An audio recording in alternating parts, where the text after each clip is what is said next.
Okay, goodie guys, no? Mayroon na naman kaming service dito na Toshiba automatic washing machine. So may problema ito guys, no? Ito ngayon guys, testingin natin.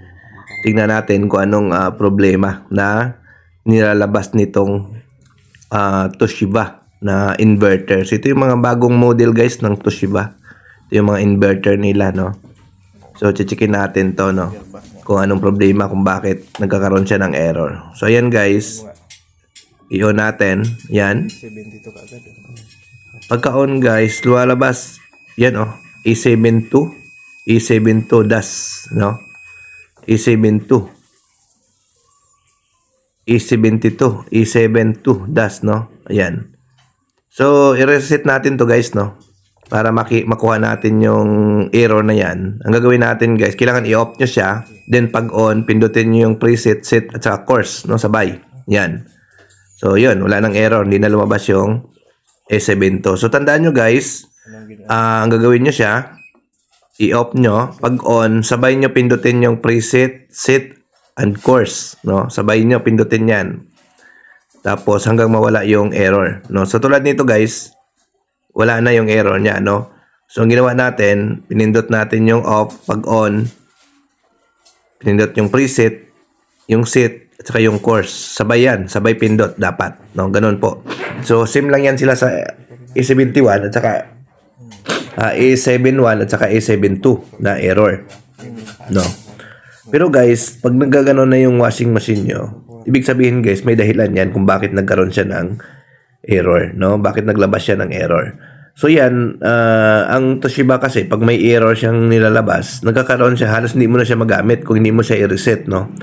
Pero kapag ni-reset mo yan, na ganun pa rin ang lumalabas, no? After nyong gamitin, lumalabas pa rin ulit ng ganun. Ibig sabihin, may problema yan sa parts, no? So, ito guys, ang problema nito guys ng A72 ng Toshiba, no?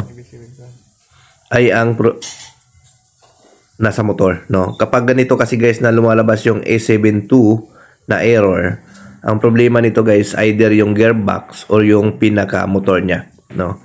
Kapag nagkaroon ng problema yung motor, nagkaroon ng problema yung gearbox, ang mangyari, lalabas yan si E72, no? E72 ang ilalabas niyan.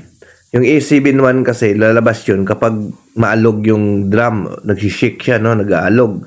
Para siyang, pag gumalaw na yung pinaka-safety switch niya, pag maalog siya, lalabas yung si A71. Pero, itong si E72 guys na error, ang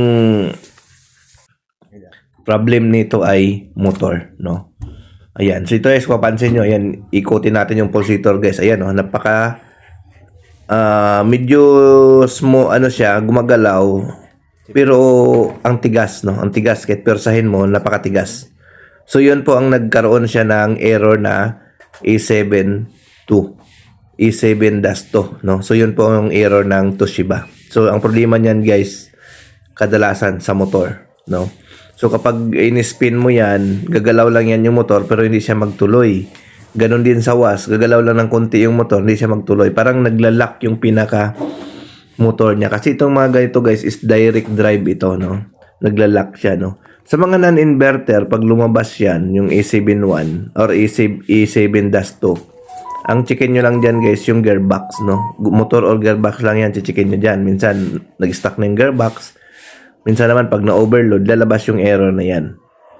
So, yan. So, ito guys, ang problema nito, motor, no? Check namin, motor ang problema nito, no?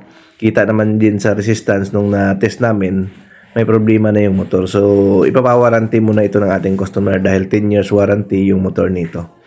So, ayan. So, sana katulong ulit yung ating video na ito. Okay guys, bye-bye.